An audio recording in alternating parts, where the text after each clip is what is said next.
2023 시즌 홍수 피해로 인해 개최되지 않았던 에밀리아 로마냐 그랑프리가 이번 시즌 2년 만에 다시 열리게 되었고, 이번 그랑프리는 1994년 이몰라에서 아일톤 세나가 세상을 떠난 30주년을 기념하는 추모 행사를 포함해 같이 열리게 되었습니다.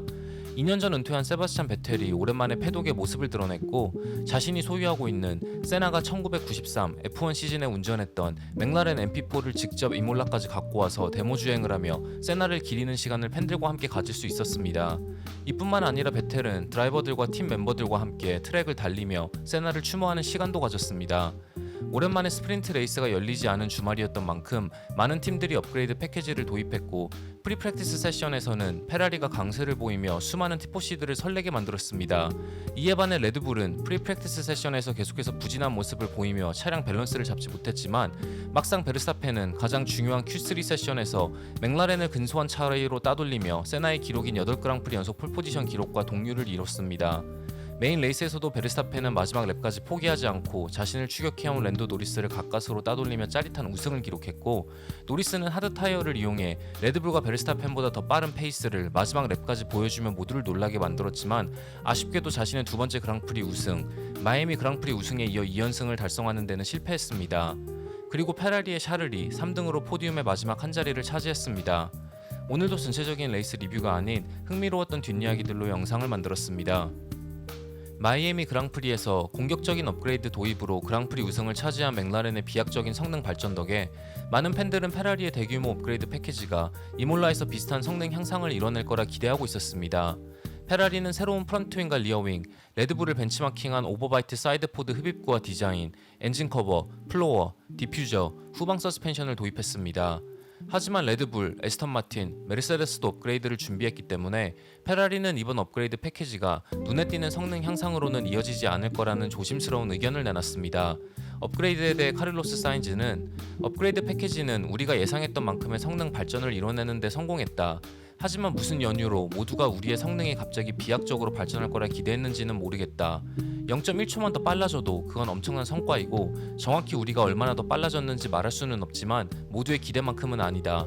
더군다나 이몰라는 맥라렌이 강세를 보이는 서킷이기에 이번 그랑프리에서는 맥라렌을 이기는 게 쉽지 않을 것이다 라는 분석을 했습니다. 에밀리아 로마냐 그랑프리에 앞서 레드불은 개막전부터 예정되어 있던 프런트윙과 플로어 업그레이드를 도입했습니다. 하지만 FP1과 FP2에서 레드불은 차량 밸런스를 잡지 못했고, 11번과 13번 코너로 이어지는 아쿠아 미네랄리에서 후방 그립을 전혀 찾지 못하면서 페이스가 느려졌습니다. FP3에서는 그나마 셋업 변경을 통해 그립을 어느 정도 찾을 수 있었지만, 퀄리파잉 직전까지도 레드불은 다양한 셋업을 시도하면서 베르스타펜과 페레즈에게 충분한 데이터를 줄 수가 없었고, 베르스타펜은 차량 밸런스의 강점을 찾기보다는 차량 밸런스의 약점을 먼저 찾아내서 자신의 주행 스타일을 바꾸는 선택을 했다고 밝혔습니다. 퀄리파잉이 끝나고 베르스타펜은 기준점이 될 수 있는 데이터가 없었지만 퀄리파잉이 시작하자마자 밸런스가 조금 더 좋아졌다는 걸 느낄 수 있었다. 코너마다 조금 더 무리해서 공략할 수 있었고, 조금씩 랩타임을 줄일 수 있는 방법을 터득하기 시작했다라는 말을 했습니다. 베르스타펜은 마지막 Q3 세션에서 하스의 니코 휉켄베르크의 토우를 받아 직선 구간에서 2번 그리드를 차지한 맥라렌의 오스카 피아스트리보다 0.192초 더 빨랐고, 3번 그리드를 차지한 노리스보다 0.165초 더 빨랐습니다. 그리고 직선 구간에서 베르스타펜은 노리스보다 6.9km, 피아스트리보다 8km 더 빠른 탑스피드를 기록할 수 있었습니다. 휉켄베르크의 토우에 대해 베르스타펜은 Q2에서는 내가 휉켄베르크에게 17번 코너까지 토우를 줬고, Q3에서는 휉켄베르크가 나에게 2번 코너까지 직선 구간 토우로 도움을 주었다.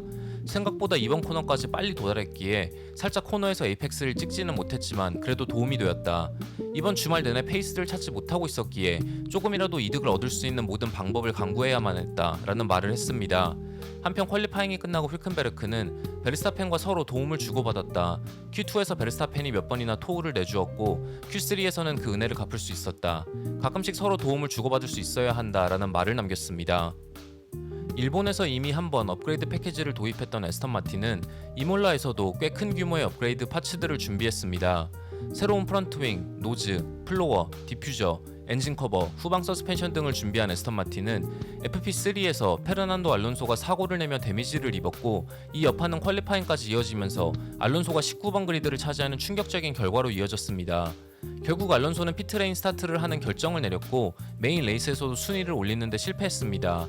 한편 업그레이드 파츠들에 대해 랜스 스트롤은 업그레이드된 파츠들은 시뮬레이션 결과대로 작동하고 있지만 의미 있는 성능 향상으로 이어지지는 않았다. 다른 팀들은 계속해서 더 빨라지고 있지만 우리는 제자리 걸음을 하고 있기 때문에 계속해서 노력해야 한다. 전혀 달라진 느낌이 들지 않는다. 새로운 업그레이드가 도입되고 조금 도움이 될 수 있지만 우리보다 페이스가 빠른 팀들과 비교했을 때 그 격차를 줄일 수 있을 만큼 의미 있는 업그레이드는 아니다. 지금 우리에게 필요한 건 다운포스, 밸런스, 차의 성향 문제 개선 등이다 라는 분석을 했습니다. 메인 레이스 시작과 동시에 베르스타펜은 좋은 스타트를 한 노리스를 상대로 탐버렐로 시케인을 진입할 때 수비하는 데 성공하면서 선두를 유지할 수 있었습니다. 미디엄 타이어로 레이스를 시작한 베르스타펜과 노리스의 격차는 점점 더 벌어지기 시작했고 다시 한번 베르스타펜과 레드불이 여유있게 레이스 페이스를 조절하며 타이어 관리를 통해 우승할 거라 예상되었지만 원스톱 레이스였던 이몰라에서 둘 다 하드 타이어로 교체한 뒤에는 오히려 맥라렌과 노리스의 페이스가 베르스타펜과 레드불의 페이스를 서서히 압도하기 시작했습니다.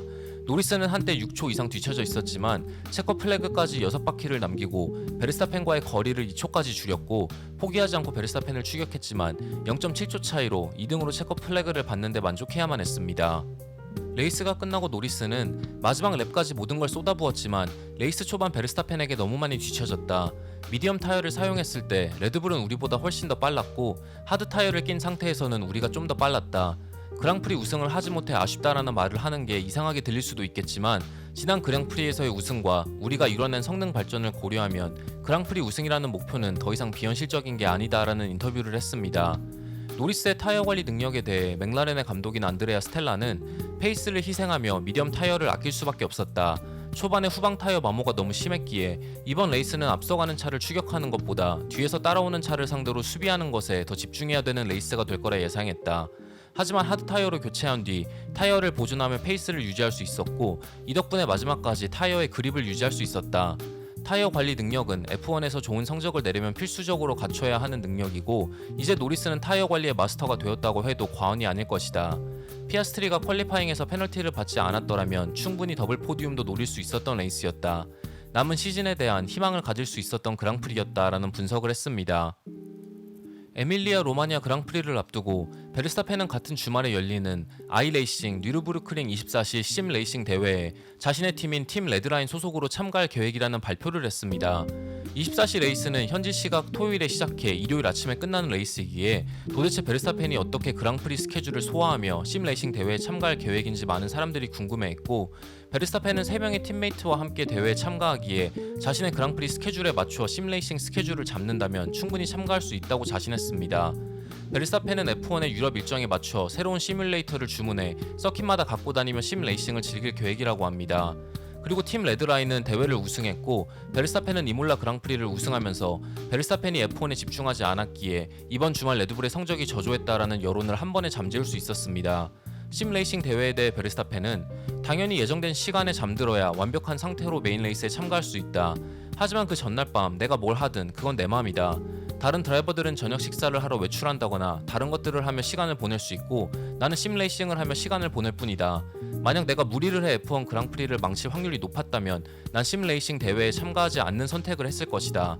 하지만 지난 몇 년간 그랑프리 주말마다 꾸준히 심레이싱을 해왔기에 이번 주말이 크게 문제가 되지 않을 거라는 걸 이미 알고 있었다라는 말을 했습니다. 이탈리아에서 열린 그랑프리, 대규모 업그레이드 패키지, 굉장히 좋았던 FP 세션 페이스 등으로 티포시드를 한껏 설레게 만들었던 페라리는 샤를이 3등, 사인즈가 5등으로 레이스를 마무리하는 데 그쳤습니다. 하지만 샤를은 이미 퀄리파잉부터 페라리가 얻을 수 있는 최상의 결과는 3등뿐이었다는 말을 했습니다. 메인 레이스가 끝나고 샤를은 마지막 퀄리파잉 랩이 시작할 때 이미 모든 게 잘못되었다는 걸 느꼈다. 맥라렌과 레드불과는 다른 엔진 출력 사용 방법을 택했고 메인 스트레이트에서 이번 코너까지의 페이스가 확실하게 느렸다. 베르스타펜은 심지어 토호까지 받았다. 이물러 같은 서킷에서는 스타팅 그리드가 전부라고 해도 과언이 아니다라는 인터뷰를 했습니다. 메르세데스는 다른 팀들처럼 대규모 업그레이드 패키지가 아닌 플로어 업그레이드를 중심으로 한 소규모 업그레이드를 도입했지만 여전히 맥라렌과 페라리의 페이스를 따라가지 못했습니다. 레이스 중후반 조지 러셀은 6등, 루이스 해밀턴은 러셀보다 6초에서 7초 뒤처진 7등, 그리고 그 뒤에는 레드불의 세르히오 페레즈가 20초 이상 뒤처진 8등을 유지하고 있었습니다. 메르세데스는 이미 피트인을 한 조지 러셀을 다시 한번 피트인시켜 미디엄 타이어로 교체했고 이로 인해 레이스 시작부터 팀메이트인 해밀턴에게 앞서있던 러셀은 7등으로 밀려나게 되었습니다. 러셀은 패시스트 랩을 기록하며 추가로 1점을 더 챙겨갈 수 있었지만 무전으로 팀의 결정에 대한 불만을 표시했습니다. 레이스가 끝나고 메르세데스의 토토 wol프는 우리의 시뮬레이션 결과로는 러셀이 피트인 없이는 마지막까지 페이스를 유지하기 어려울 거라는 결론을 내렸다. 페레즈보다 충분히 앞서 있었기에 피트인을 하더라도 순위를 유지할 수 있었고 러셀을 불러들이기로 결정했다. 이 과정에서 패시스트 랩도 챙겨갈 수 있었고 러셀이 순위를 손해보긴 했지만 팀은 1점을 더 챙겨갈 수 있었다라는 말을 했습니다. 이에 대해 러셀은 언제나 가장 높은 순위로 레이스를 마무리하고 싶고 특히 이번 주말 나는 팀메이트보다 계속해서 앞서 있었다. 레이스 내내 내가 6등을 유지했지만 마지막에 이유 없이 순위를 희생당한 거나 다름없었다. 팀이 1점을 더 챙겨갈 수 있었고 이번 일에 대해 계속해서 불만을 가질 생각도 없다. 어차피 포디움이나 그랑프리 우승이 아닌 6등이었을 뿐이다 라는 소감을 남겼습니다. 마이애미 그랑프리에 이어 다시 한번 맥라렌은 레드불을 위협하는 페이스를 보여줬습니다. 과연 맥라렌의 페이스가 남은 시즌 다른 그랑프리에서도 이 상승세를 이어가며 레드불과 베르스타펜의 독주를 제어할 수 있을지, 그리고 다음 그랑프리인 모나코 그랑프리에서 과연 샤를은 자신의 홈 그랑프리 저주를 드디어 깰 수 있을지 지켜보면서 이번 영상을 마치도록 하겠습니다. 시청해주셔서 정말 감사합니다.